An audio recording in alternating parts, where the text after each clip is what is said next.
Ma famille sans gêne a prétendu qu'elle renonçait aux vacances. Trop cher. Mais plus tard, ma carte a été débitée de plusieurs montants, un complexe hôtelier de luxe, un chef privé et une croisière au coucher du soleil pour 5 personnes. J'ai tout contesté discrètement et j'ai bloqué la carte.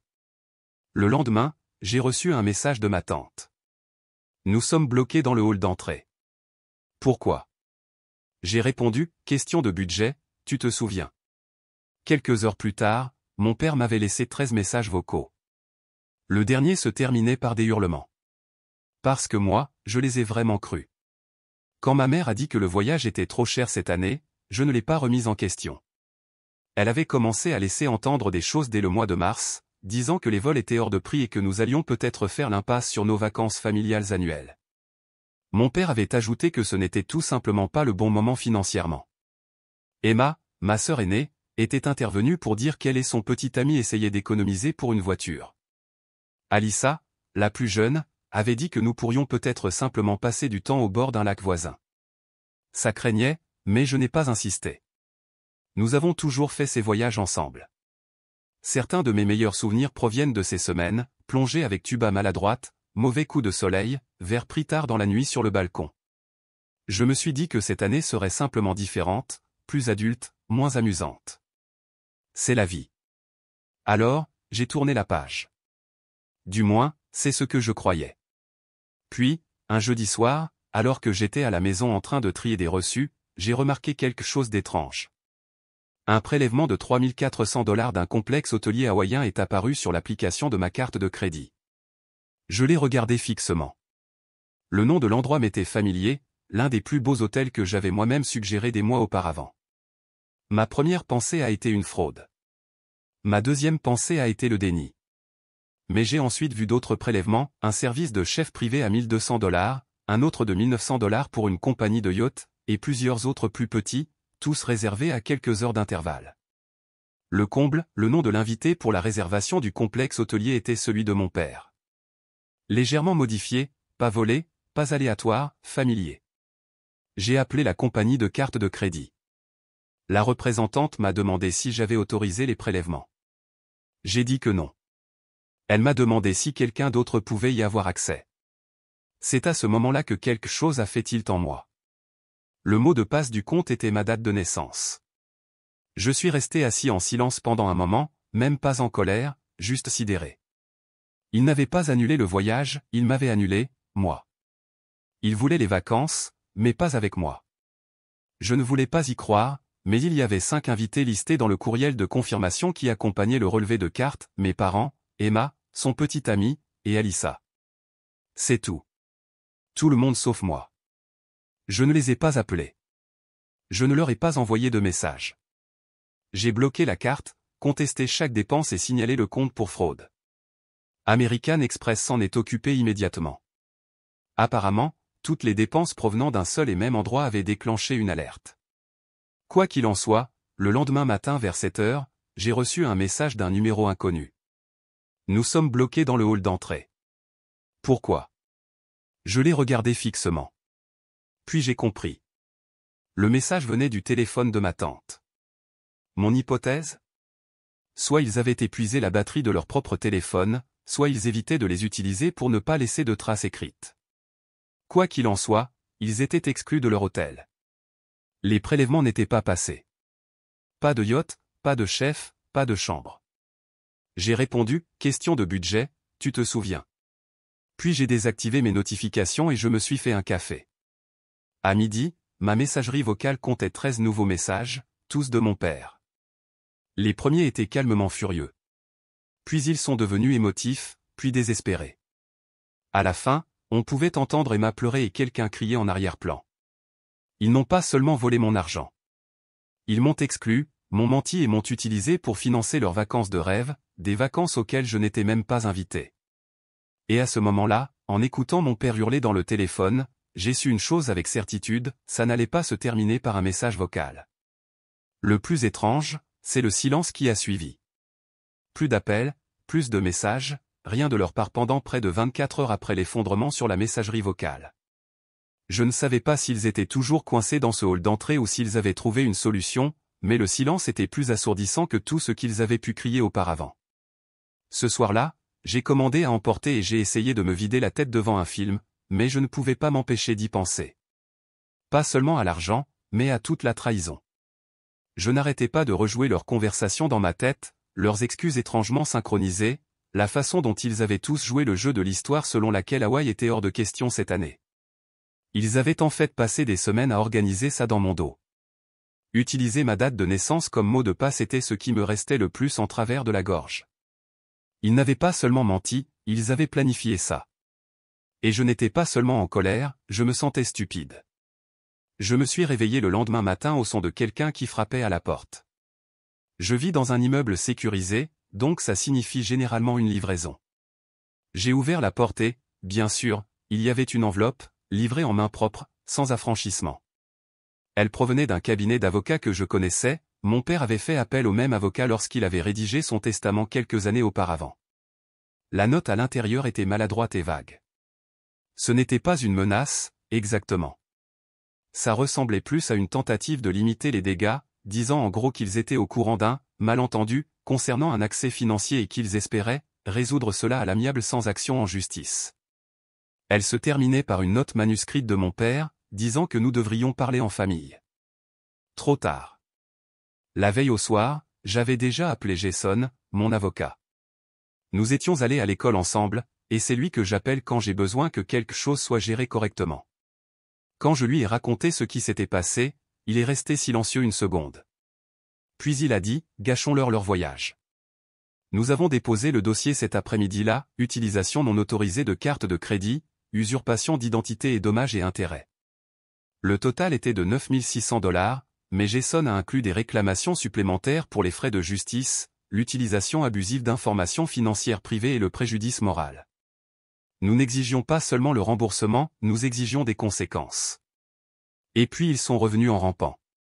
Emma a été la première. Elle a laissé un long message vocal en pleurant. Elle a dit qu'ils étaient vraiment désolés et qu'ils ne voulaient pas me blesser comme ça. Elle a prétendu qu'ils n'avaient utilisé ma carte que parce qu'ils ne savaient pas comment demander, et qu'ils pensaient que je ne le remarquerais pas. Qu'ils voulaient juste un beau voyage ensemble avant que le petit ami d'Emma ne doive commencer un nouvel emploi dans un autre état. Je n'avais pas dit que je ne partais pas en voyage, ils avaient pris cette décision eux-mêmes. Ils avaient menti, m'avaient exclu, puis avaient utilisé mon argent pour célébrer sans moi. Le petit ami d'Emma est même intervenu dans l'appel et a essayé de me faire culpabiliser, disant qu'il me rembourserait par tranche dès qu'il aurait ses premiers salaires. C'était fort de café, considérant que je payais leur loyer depuis 7 mois, 1 200 $ par mois. Pas de merci, pas de reconnaissance, juste le sentiment que tout leur est dû. Je leur ai coupé les vivres le soir même, je me suis connecté à mon application bancaire, j'ai supprimé les virements programmés et je leur ai envoyé à tous les deux un seul message, le loyer n'est plus couvert. Débrouillez-vous. Alissa a suivi. Elle a envoyé un seul mot, s'il te plaît. C'est tout. Aucune explication, aucune excuse, juste ce petit message désespéré, comme si elle espérait que je craquerais. Je n'ai même pas rouvert la conversation. Puis ce fut le tour de ma mère. Son message était long mais vide de sens. Elle disait qu'ils étaient tous simplement stressés, qu'ils ne réfléchissaient pas clairement, qu'ils n'avaient jamais eu l'intention de me blesser comme ça. Elle n'arrêtait pas de répéter qu'ils voulaient juste des vacances, comme si ça rendait la chose acceptable, comme si le mot « vacances » était une sorte d'échappatoire moral. Elle a essayé de faire croire que ce n'était pas vraiment un vol, que c'était un malentendu, que peut-être au fond de moi je comprendrais pourquoi il l'avait fait. Mais je ne comprenais pas. Parce que voici la vérité, ils ne m'ont pas seulement volé, ils ont volé avec intention. Ils m'ont laissé de côté avec intention, puis ils ont espéré que je serais trop naïf ou trop indulgent pour faire quoi que ce soit.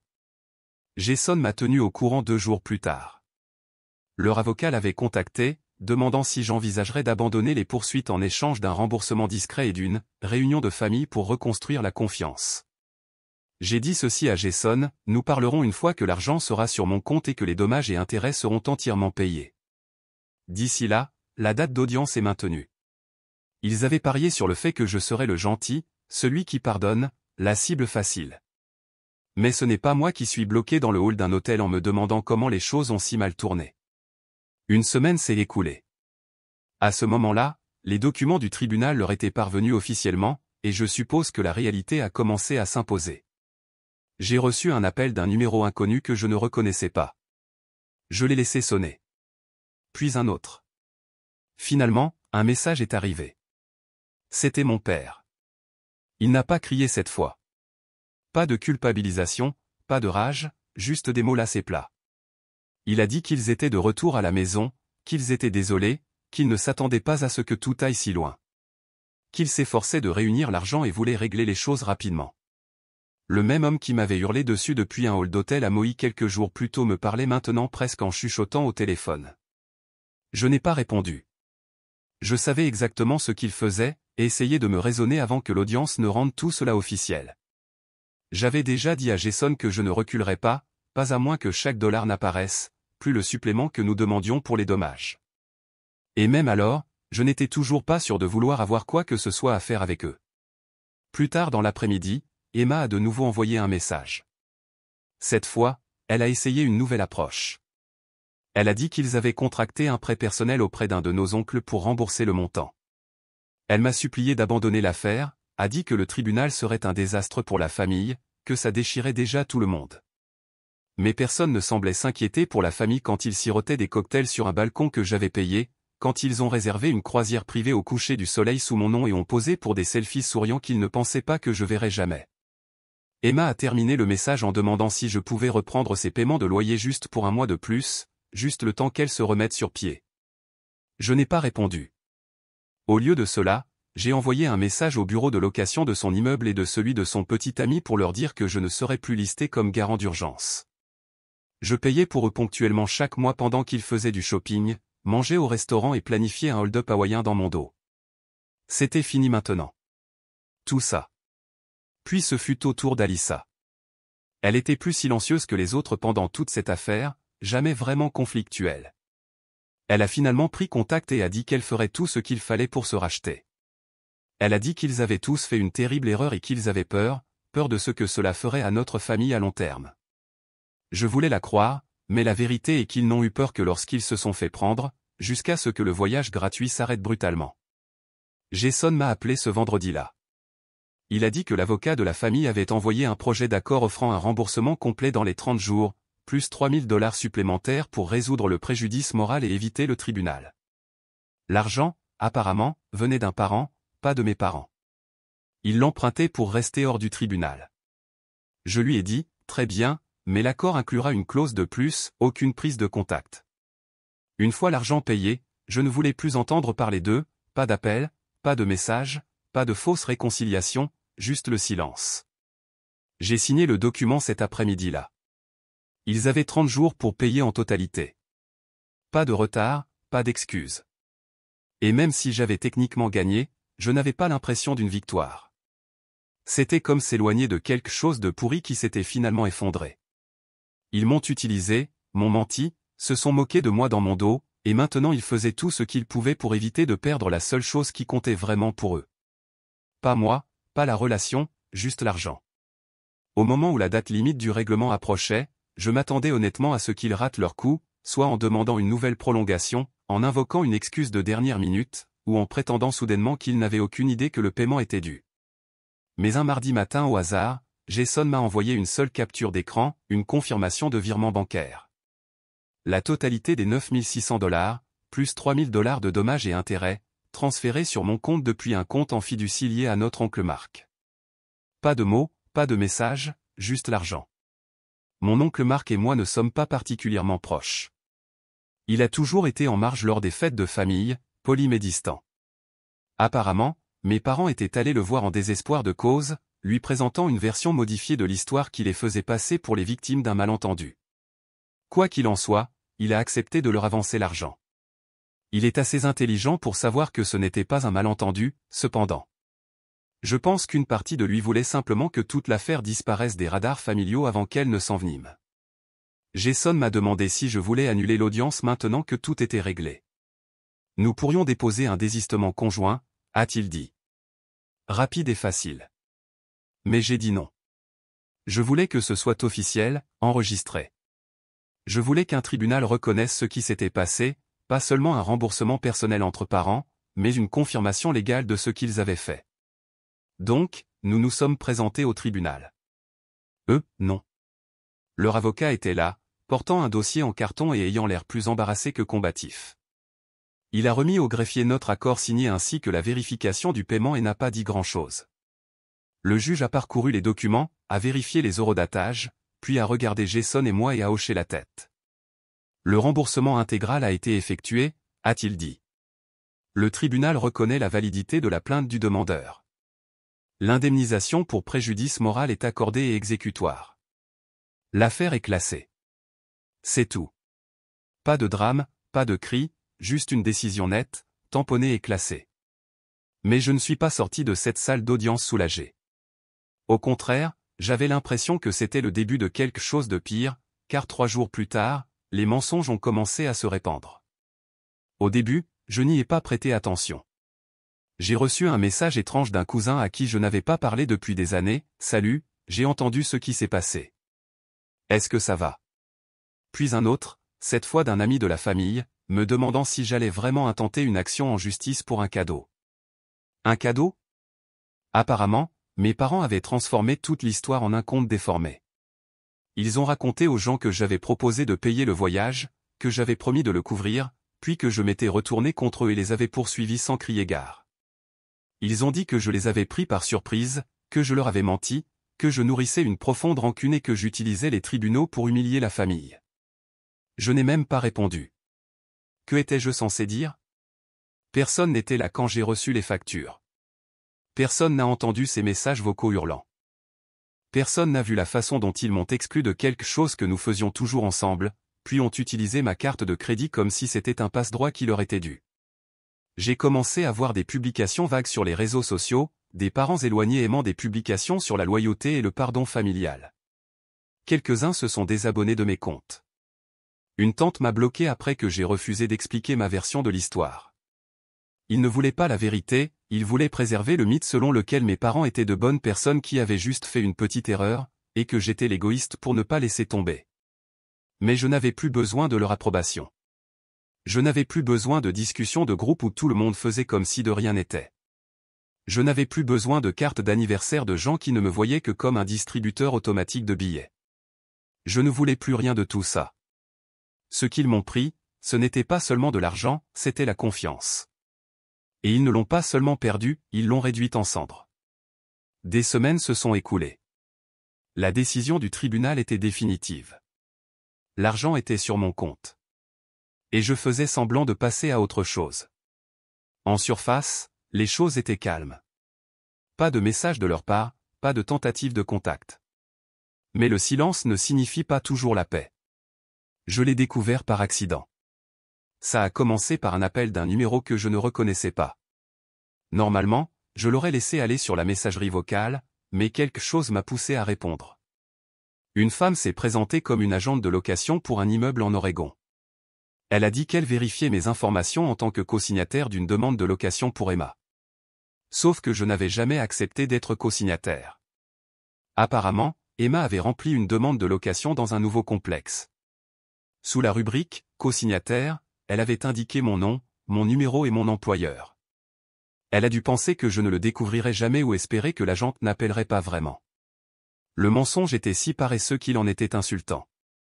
J'ai dit à l'agente que je n'avais rien à voir avec la demande, et elle l'a immédiatement signalé, disant que ce n'était pas la première fois que quelqu'un essayait de faire passer un faux co-signataire. Je lui ai demandé de m'envoyer une copie par courriel pour mes dossiers. 15 minutes plus tard, j'avais une copie numérisée du formulaire. Emma avait falsifié ma signature. Ma propre sœur avait littéralement signé mon nom et l'avait soumis comme si de rien n'était. Je l'ai transmis à Jason. Il m'a appelé 2 heures plus tard, et ses mots exacts ont été « Est-ce qu'ils essaient d'aller en prison ?» Nous aurions pu engager des poursuites pénales, falsification, fraude, tentative de fausse déclaration. Jason a dit que nous aurions un dossier solide si je voulais poursuivre, mais je n'ai pas décidé tout de suite. Je digérais encore le fait que même après tout ça, elle essayait toujours de m'utiliser dans mon dos. Le lendemain, j'ai finalement craqué et j'ai appelé mon père. Ce n'était pas pour le pardon. Je voulais voir quel genre de personne il était vraiment, s'il restait quelque chose du père avec qui j'avais grandi, celui qui m'emmenait camper et m'apprenait à conduire. Il a décroché à la première sonnerie. Je lui ai demandé s'il était au courant de la demande de location falsifiée d'Emma. Il y a eu une pause, puis il l'a dit calmement, comme s'il n'avait plus rien à perdre. Elle avait besoin d'un endroit où vivre, Jacques. Nous devons tous nous serrer les coudes. Tu as rendu ça plus difficile. Je lui ai demandé s'il l'avait aidé à le faire. Il n'a pas dit non. Puis il a dit quelque chose que je n'oublierai jamais, tu regretteras ça. Nous sommes toujours tes parents. C'est tout. Pas de « je suis désolé », pas de « je ne savais pas », pas même un déni, juste une menace tranquille déguisée en culpabilisation. Après avoir raccroché, j'ai tout transmis à Jason, la demande de location, la signature falsifiée, mes notes d'appel. Cette fois, je lui ai dit que nous engagerions des poursuites si quelque chose de semblable se reproduisait. J'ai également contacté directement le bureau de location d'Emma et je les ai informés de la falsification. Ils m'ont remercié et m'ont dit que la demande était refusée et signalée auprès de leur propriété partenaire. Je ne me sentais pas coupable. Je me sentais fini avec ça. Puis quelque chose d'étrange s'est produit. Environ une semaine plus tard, j'ai reçu une lettre par la poste. Du vrai papier, sans adresse de retour. À l'intérieur, un message dactylographié, tu penses que ça se termine au tribunal? Tu penses que la famille oublie? Tu t'es fait des ennemis de sang. Il n'était pas précisé de qui cela venait, mais j'avais une assez bonne idée. J'ai donné la lettre à Jason. Il m'a conseillé d'installer un système de sécurité et de commencer à tenir un registre de toute menace ultérieure. Il a également dit que je devrais sérieusement envisager une ordonnance restrictive si la situation s'aggravait. Il ne s'agissait plus de vacances ou d'argent. C'était la guerre. Je ne voulais pas que ça se termine comme ça. Même après tout, le vol, les mensonges, la demande de location falsifiée, je continuais de penser qu'il pourrait y avoir une ligne qu'ils ne franchiraient pas, un instinct qui les empêcherait de tout réduire en cendres complètement. Mais la ligne que j'imaginais avait depuis longtemps disparu. Après l'arrivée de cette lettre anonyme, les choses sont devenues plus froides et plus invasives. Au cours des 2 semaines suivantes, 3 autres parents m'ont bloqué. Ma cousine Rachel, à qui je parlais chaque semaine, s'est désabonnée de mes comptes puis a publié un statut énigmatique sur « la famille qui trahit la famille pour la notoriété ». Quelqu'un leur racontait des mensonges, des saletés soigneusement emballées et manipulatrices. Ce n'était pas seulement qu'ils mentaient, c'était la stratégie qu'ils employaient. Mon père appelait des cousins au Texas, leur disant que j'avais poursuivi la famille par dépit. Ma mère a contacté la mère d'un de mes vieux amis de lycée, apparemment pour demander des prières pour son fils brisé. Emma est allée sur les réseaux sociaux et a posté une photo en noir et blanc de notre famille lors d'un barbecue, avec la légende « Certaines choses sont brisées pour toujours ». Il me transformait en méchant, et je n'étais même pas dans la pièce. La goutte d'eau qui a fait déborder le vase est venue d'Alyssa. Je pensais qu'elle était peut-être restée à l'écart du pire. Elle n'avait pas participé à la fraude à la location, n'avait pas été virulente dans la campagne de dénigrement, et m'avait même envoyé ce message d'un mot il y a des semaines, « S'il te plaît ». Mais ensuite, j'ai été identifié dans une story Instagram par quelqu'un que je ne suivais pas. C'était une capture d'écran d'une discussion de groupe où Alyssa riait avec ses amis, se moquant de moi pour avoir pris un avocat, comme si j'étais dans un film. Elle m'a traité de reine du drame, a dit que j'étais obsédé par le fait d'être la victime, a prétendu que j'avais toujours été le gamin bizarre de la famille avec un complexe du héros. C'était elle, son vrai nom, son vrai compte. Sans aucune honte. Je ne me suis même pas mis en colère. J'ai juste senti quelque chose en moi s'effondrer d'une manière qui ne pouvait être réparée. Ce soir-là, je les ai tous bloqués, chaque numéro, chaque compte sur les réseaux sociaux. J'ai changé mon adresse courriel. J'ai contacté mon immeuble et leur ai demandé de refuser tout colis qui ne serait pas à mon nom. J'ai effacé toute trace de ma vie. Et puis j'ai envoyé un message à la discussion de groupe familial, le dernier message que je leur enverrai jamais. C'est un adieu. Pas à cause de l'argent. Pas à cause du tribunal. Parce que vous avez choisi de mentir, de voler, puis de me reprocher de vous tenir pour responsable. J'étais votre famille jusqu'à la seconde où j'ai cessé d'être utile. Vous avez tous fait vos choix. Maintenant, je fais le mien. Personne n'a répondu. Pas un seul d'entre eux. Mais 1 heure plus tard, mon cousin Jeff m'a envoyé un message en privé et m'a dit « J'ai entendu ce qui s'est vraiment passé. Je suis désolé. Si jamais tu veux parler, je suis là. » Je n'ai pas répondu. J'appréciais, mais j'avais dépassé le stade de vouloir réparer quoi que ce soit. Ils ne m'ont pas seulement perdu, ils ont perdu la version de moi qui se souciait assez pour continuer à leur pardonner. Et cette version-là ne reviendra pas. Un mois s'est écoulé depuis que j'ai envoyé cet adieu final. Ma vie est passée du chaos à une version de moi-même plus épurée et concentrée. Pas de drame, pas de doute, juste le travail, quelques amis loyaux, et le luxe tranquille des limites. Je ne m'attendais à rien d'autre. J'espérais qu'ils ne me dérangeraient pas, mais la vie avait manifestement d'autres projets. Ça a commencé un dimanche matin paresseux. Je sirotais mon café, parcourant les courriels du week-end, quand un paquet blanc ordinaire a atterri sur mon paillasson. Pas d'adresse de retour encore une fois, comme la lettre qui avait déclenché cette chute. Je m'attendais à moitié à une autre menace. Au lieu de cela, à l'intérieur de l'enveloppe se trouvait autre chose, une petite boîte, sans marque. Je l'ai ouverte avec précaution. À l'intérieur, une clé USB et une note imprimée de l'écriture de ma sœur, regarde ça. Mon cœur a ralenti un battement alors que je branchais la clé sur mon ordinateur portable. Un fichier vidéo s'est lancé automatiquement. Je me suis préparé. Ce qui s'est déroulé à l'écran était glaçant, un enregistrement de caméra cachée de ce voyage à Maui. Leur visage en pleine béatitude. Mon père, les bras autour de ma mère. Emma et son petit ami riant sur le yacht. Alyssa prenant des selfies avec un cocktail à la main.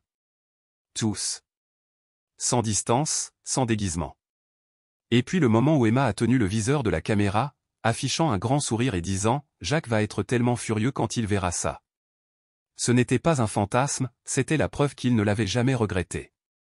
Il l'avait célébré, en avait plaisanté, l'avait filmé spécifiquement parce que je n'étais pas là. Aucun remords, aucune culpabilité, juste une célébration privée de la trahison. Sous la vidéo, une autre note, nous voulions que tu vois que nous ne nous excusons pas. J'ai eu la chair de poule. Cette phrase faisait écho à la menace implicite de la lettre précédente, mais avec une nuance, le défi.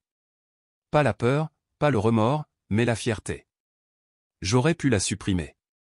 J'aurais pu jeter la clé et prétendre ne l'avoir jamais regardée. Mais je ne l'ai pas fait. Je l'ai affronté. J'ai transmis la vidéo à Jason ce soir-là. Il a appelé dès le lendemain matin. Nous n'avons plus à garder ça privé, a-t-il dit. Ça dépasse les bornes. Maintenant, c'est du harcèlement. S'il voulait vous intimider, envoyez-la au tribunal. Nous pouvons déposer une injonction, peut-être même une plainte pour agression criminelle, selon la juridiction. Il a fait une pause, puis a dit doucement, c'est moche, Jacques, mais ça nous donne un levier. J'étais partagé. Le côté légaliste en moi voulait exposer cela comme preuve de leur malveillance. Mais une autre partie de moi, fatiguée hélas, ne voulait pas replonger dans ce bourbier. Pourtant, il était indéniable ce qu'ils avaient fait, une cruauté préméditée, enregistrée et livrée comme un trophée. Cet après-midi-là, j'ai fait quelque chose d'inattendu. J'ai envoyé un message à mon cousin Jeff, celui qui m'avait contacté après que j'ai coupé les ponts. Je lui ai tout raconté, le voyage, le tribunal, les lettres, et maintenant la vidéo. Sa réponse a été immédiate, je suis tellement désolé. Que puis-je faire? J'avais une seule demande, ne partage ça avec personne, mais s'il recommence, ne serait-ce qu'une fois, je rendrai l'affaire publique. Et je veux que tu sois prêt au cas où j'aurais besoin d'un témoin. Il a accepté. Cette nuit-là, j'ai rédigé un court message à leur avocat et j'ai mis notre juge en copie. Je n'ai ni accusé ni menacé. J'ai simplement exposé les faits, j'ai reçu des preuves enregistrées troublantes destinées à m'intimider. Je demande qu'un avertissement de non-contact soit joint au dossier, à déclencher si un autre incident se produit.